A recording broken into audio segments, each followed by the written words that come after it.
mendesain proyek penguatan P5 itu sendiri. Nah, bagaimana?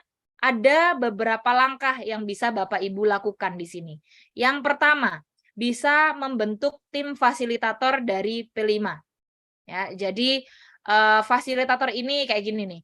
Kepala Sekolah Pendidikan menyusun tim fasilitator proyek. Tim ini nanti saya akan jelaskan satu-satu gitu ya. Kemudian langkah yang kedua bisa mengidentifikasi tingkat kesiapan satuan pendidikan. Tadi yang saya bilang. Jadi apakah dia tahun pertama bisa jadi mungkin baru tahapan awal gitu ya, atau bagaimana, atau yang sudah siap banget. Kemudian yang ketiga, merancang dimensi, tema, dan alokasi waktu proyek penguatan profil pelajar Pancasila gitu. Jadi setelah dapat gitu ya, setelah dapat kita ini masuk di sekolah yang seperti apa sih gitu, maka kita baru merancang dimensinya mau apa, kemudian temanya apa, kapan gitu ya. Kemudian baru menyusun modul proyek gitu. Jadi kalau kemarin ada yang tanya gitu ya, ini nanti disusun di sini setelah kita dapatkan rancangan daripada dimensi. Kemudian yang kelima, merancang strategi pelaporan hasilnya seperti apa gitu. Nah, ini adalah alur dari perencanaan proyek profil gitu ya. Selanjutnya kita akan bahas satu persatu, mulai dari membentuk tim fasilitator P5. Menentukan koordinator dulu Bapak Ibu, koordinator dari P5. Bisa diambil dari wakakurikulum gitu ya, ataupun mungkin juga guru yang sudah berpengalaman. Misal, dalam satu sekolah ada satu aja gitu ya koordinator yang ditunjuk itu boleh. Atau kalau misal mau lebih kompleks gitu ya, tengah-tengah gitu deh, tengah-tengah. Mungkin ada yang per fase gitu ya. Ada yang tim untuk fase A, fase B, fase C gitu ya. Atau ada yang per jenjang gitu. Jadi nanti kalau misal di SD berarti ada 6 orang nih untuk tim fasil atau tim koordinator itu gitu ya. Koordinator kelas 1 siapa, kelas 2 siapa, kelas 3 gitu ya. Tapi kalau misal masih mau diseragamkan semua, cukup satu orang aja sudah cukup gitu ya. Jadi satu orang misal dari Wakakur sendiri gitu ya. Ataupun mungkin guru tadi yang sudah berpengalaman. Kemudian membentuk tim fasilitator yang terdiri dari guru yang JP Mapelnya pastinya berkurang gitu ya. Jadi fasilitator tadi bisa diambilkan dari guru-guru tersebut. Kemudian koordinator memberikan arahan kepada tim fasilitator untuk merencanakan P5 gitu. Jadi dari koordinator diturunkan ke fasilitator, kemudian baru dari koordinator tadi memberikan arahan kepada tim fasilitator. Selanjutnya kita melakukan refleksi. Jadi tadi setelah udah dapet gitu ya, udah dapet timnya gitu, ini kita lakukan refleksi tingkat kesiapan. Sekolahnya Bapak Ibu itu termasuk yang mana gitu? Apakah masuk di tahap awal atau di tahap berkembang atau sudah masuk tahap lanjutan? Nah, tahap awal ini biasanya mungkin ya, yang baru 1 tahun atau tahun pertama melaksanakan IKM gitu ya, di mana satuan pendidikan atau sekolah itu belum memiliki sistem dalam mempersiapkan dan melaksanakan P5 itu gitu. Karena belum pernah gitu misal ya, jadi belum punya pengalaman di situ. Nah, kemudian konsep pembelajaran berbasis proyek baru, jadi benar-benar baru dan belum pernah dilakukan. Kemudian yang di tahap awal ini tadi saya bilang kalau misal melibatkan narasumber ataupun mungkin masyarakat luar, itu yang di sini masih belum nggak masalah gitu. Hanya dimaksimalkan yang ada di dalam sekolah saja atau di dalam satuan pendidikan. Jadi belum perlu melibatkan masyarakat luar atau pihak luar gitu ya. Kemudian di tahap berkembang, misal udah pernah nih di tahun pertama gitu ya, terus ternyata oke sudah punya pengalaman gitu, sudah punya sistem nih gitu ya di tahun kedua. Maka bisa jadi Bapak Ibu sudah ada di tahapan kedua ini atau sekolah dengan kesiapan nomor 2 gitu ya. Di mana konsep pembelajaran berbasis proyek sudah dipahami oleh sebagian pendidik gitu. Jadi mungkin yang terlibat tadi gitu ya, apalagi yang di tim tadi itu tuh mereka sudah punya pemahaman tentang itu, sudah mengalami itu dan sudah melaksanakan gitu ya. Maka tapi ternyata ada beberapa teman gitu ya yang tidak terlibat secara langsung itu belum tahu, maka masuk di kelompok ini gitu. Nah, satuan pendidikan mulai melibatkan pihak luar untuk bisa membantu salah satu aktivitas proyek. Pihak luar yang mungkin sangat memungkinkan itu adalah orang tua murid itu sendiri. Jadi, bisa jadi perwakilan komite ataupun mungkin kalau misal di SD gitu ya, itu bisa manggil beberapa profesi gitu untuk bisa datang ke sekolah gitu ya, untuk, bisa memberikan penyuluhan kepada anak-anak gitu ya, kayak tadi misal, oh ada orang tuanya yang polisi gitu, maka kita ajak untuk kerjasama untuk datang ke sekolah, untuk bisa memberikan penyuluhan ataupun pemahaman kepada anak-anak. Ada yang bapak ibunya dokter gitu ya, bisa diajak ke sekolah, petani dan lain sebagainya, ataupun mungkin pengrajin rumput, pengrajin, apalah itulah ya pokoknya. Nah, diajak ke sekolah gitu, nanti mereka akan memberikan edukasi terkait tanaman dan lain sebagainya gitu ya.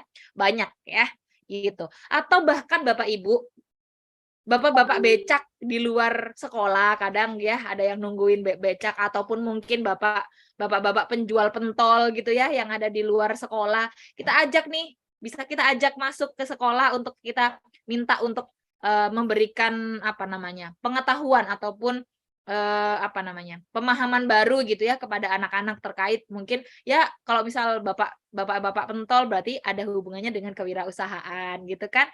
Jadi anak-anak lebih lebih terbuka nantinya gitu.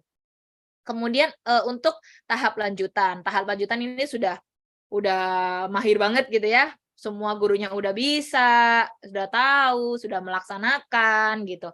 Nah ini, bisa bekerja sama dengan institusi ataupun mungkin, yang lain gitu ya, yang dimaksimalkan saja gitu.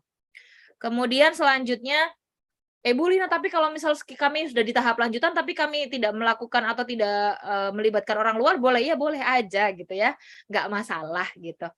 Nah, kemudian selanjutnya Bapak Ibu bisa menentukan dimensi dan temanya. Jadi Bapak Ibu ketika melakukan atau menentukan dimensi, itu pilih 2 sampai 3 dimensi aja yang paling relevan di dalam tahun itu gitu ya. Sebaiknya jumlah dimensi P3 yang dikembangkan dalam satu proyek tidak terlalu banyak agar tujuan pencapaiannya jelas dan terarah. Jadi kalau misal Bapak Ibu bikin P5 tadi gitu ya, kemudian ngambil banyak banget gitu untuk dimensi P3, maka nanti bisa jadi malah tidak tercapai gitu ataupun mungkin tujuannya jadi kemana-mana gitu ya, nggak terarah. Kemudian di tahap pengembangan modul proyek, penentuan dimensi sasaran ini akan dilanjutkan dengan penentuan elemen dan subelemen yang sesuai dengan kondisi dan kebutuhan murid gitu ya. Jadi setelah jadi gitu ya sudah menentukan, maka tadi nanti bisa bikin modul proyeknya yang kemudian harus juga disesuaikan dengan elemennya apa, subelemennya apa yang sesuai dengan murid kita gitu. Ya Allah, maaf. Keloncat banyak.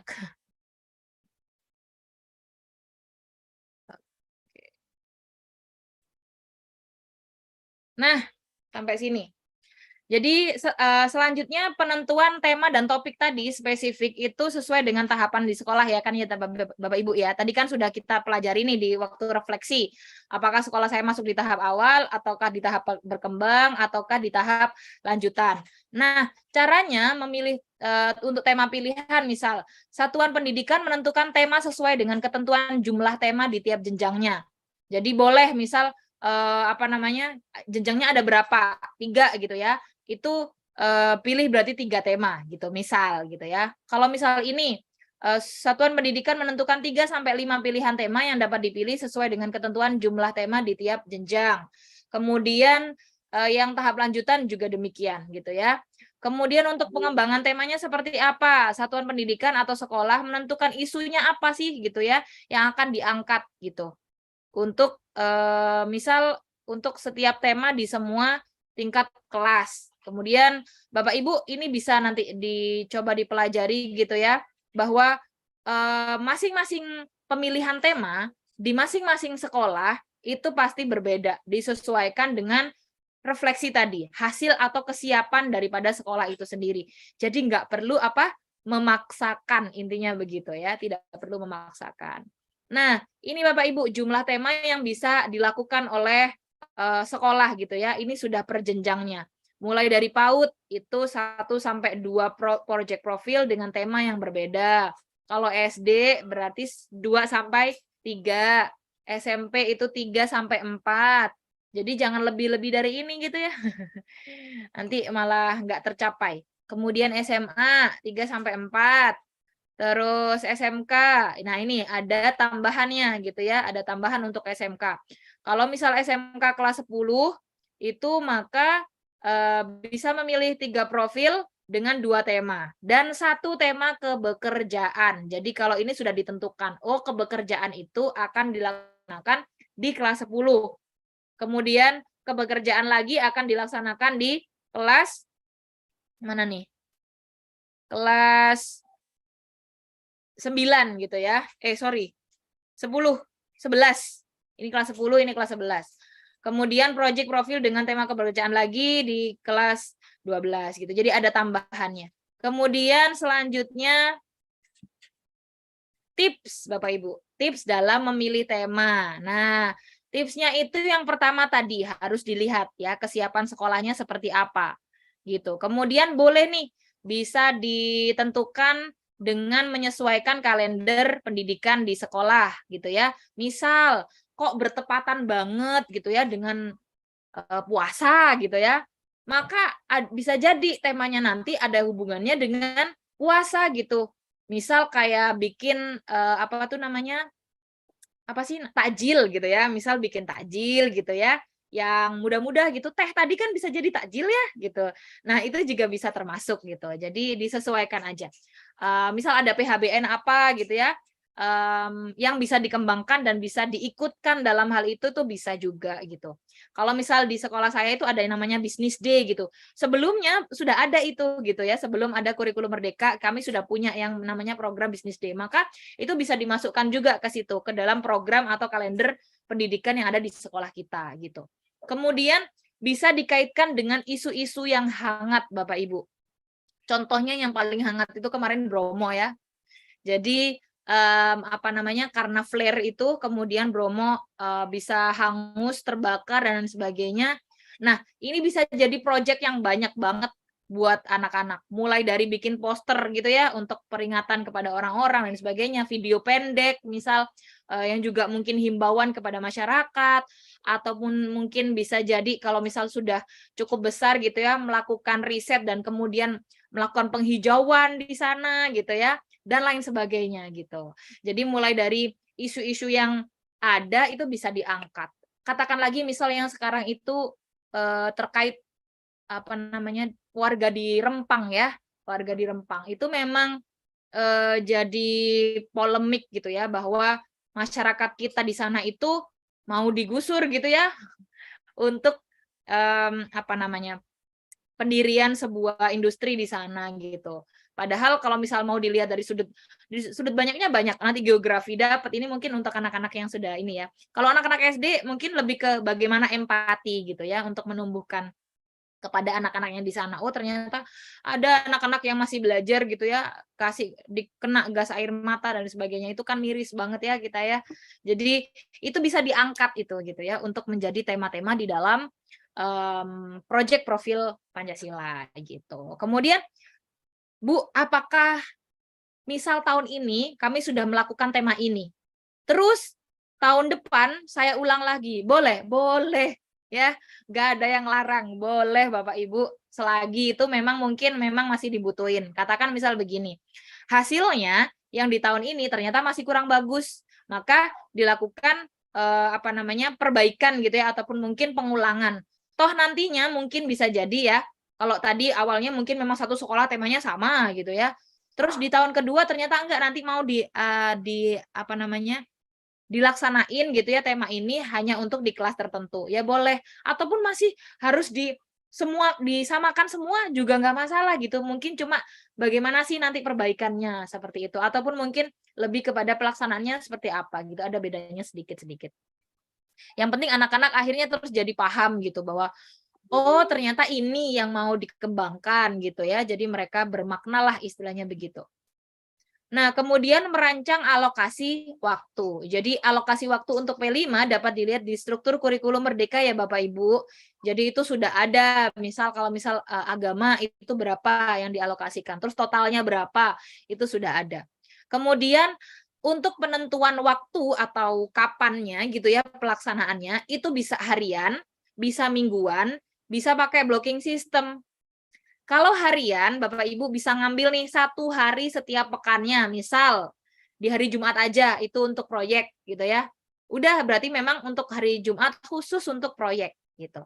Kemudian kalau misal mingguan, dialokasikan setiap hari itu pasti ada proyek.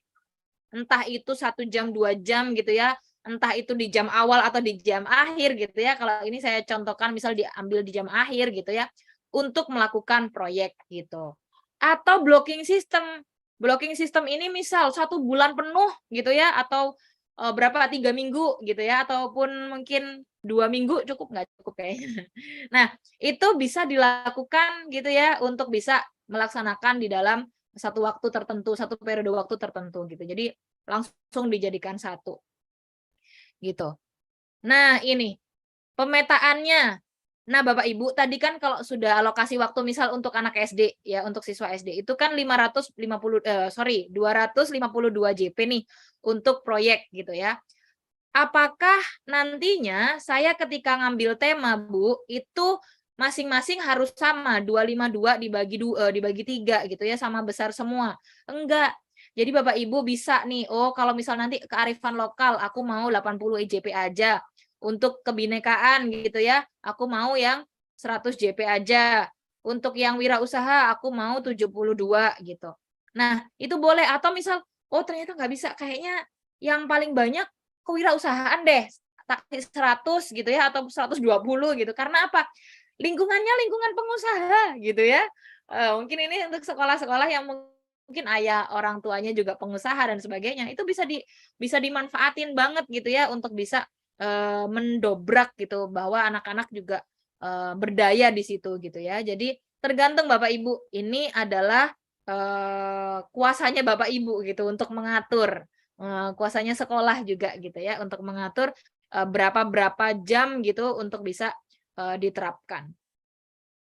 Selanjutnya menyusun modul proyek. Jadi setelah menyusun temanya apa gitu ya, desain temanya seperti apa, kemudian sudah disusun alokasi waktu-waktunya, kemudian barulah kita menyusun modul proyek. Nah, modul proyek ini Bapak Ibu, kalau kemarin saya bilang di modul ajar itu minimal 3 gitu ya. Ada apa? Tujuan, kemudian aktivitas atau langkah pembelajaran, dan asesmen. Nah, untuk modul proyek ini ada 4 Bapak Ibu. Ada tujuan, ada langkah, ada media, dan juga ada asesmen. Itu. Jadi minimal ada 4 itu untuk bisa membuat sebuah modul proyek gitu. Nah, komponen modul proyek itu sendiri, ini tadi ya sudah dijelaskan. Jadi yang untuk profil modul itu ya kayak biasa gitu, apa namanya itu informasi umum lah gitu ya, informasi umum misal kelas berapa, durasinya berapa dan lain sebagainya gitu ya. Kemudian tujuan ini ada hubungannya dengan alur perkembangan Bapak Ibu. Alur perkembangan ini, alur perkembangan P5. Nanti ini sudah saya sematkan di materi, nanti boleh dibuka gitu ya. Kemudian berkaitan juga dengan nantinya rubriknya seperti apa gitu. Aktivitasnya seperti apa, asesmennya seperti apa gitu. Nah, itu harus diperhatikan semua. Kemudian mengembangkan topik, alur, dan asesmen. Jadi contohnya nih Bapak Ibu, ketika Bapak Ibu mengembangkan topik, untuk tema di PAUD misal, salah satu tema yang diberikan contoh, aku sayang bumi. Topiknya apa? Ya tidak jauh-jauh dari situ gitu ya, tentang air bersih gitu. Nah, tentang air bersih ini apa ya kira-kira yang lebih detail gitu ya, lebih perinci, lebih mudah dilakukan. Oh, bikin penyaringan air gitu ya untuk anak-anak gitu. Nah, kan itu cukup mudah gitu ya, mulai dari mungkin pakai apa itu sebat apa sih namanya itu kelapa itu ya, sabut gitu ya, sabut kelapa, kemudian ada pasir, ada batu gitu ya, itu bisa dilakukan. Kemudian untuk tema SMP contohnya misal SMP SMA ini bisa ya, suara demokrasi kan sudah ada OSIS gitu ya. Tapi kalau misal merancang alur pemilihannya gitu, mungkin lebih bermakna nanti di SMP. Kenapa? Karena baru ada OSIS gitu. Jadi mereka benar-benar baru nih dapat tantangan baru untuk bisa merancang alur dari pemilihan pengurus OSIS itu sendiri. Nah, alur kegiatan itu ada banyak modelnya Bapak Ibu. Ada model satu ini mulai dari adanya pengenalan, kemudian dikontekstualisasikan gitu ya. Kemudian ada aksinya, ada refleksi, kemudian tindak lanjutnya. Kemudian ada juga model P2 ini ya. Ada mengamati, terus mendefinisikan, menggagas, memilih dan merefleksikan gitu. Kemudian selanjutnya yang model ketiga ada temukan, bayangkan, lakukan dan bagikan. Ini diadopsi dari FITS. Find, imagine, do and share gitu ya.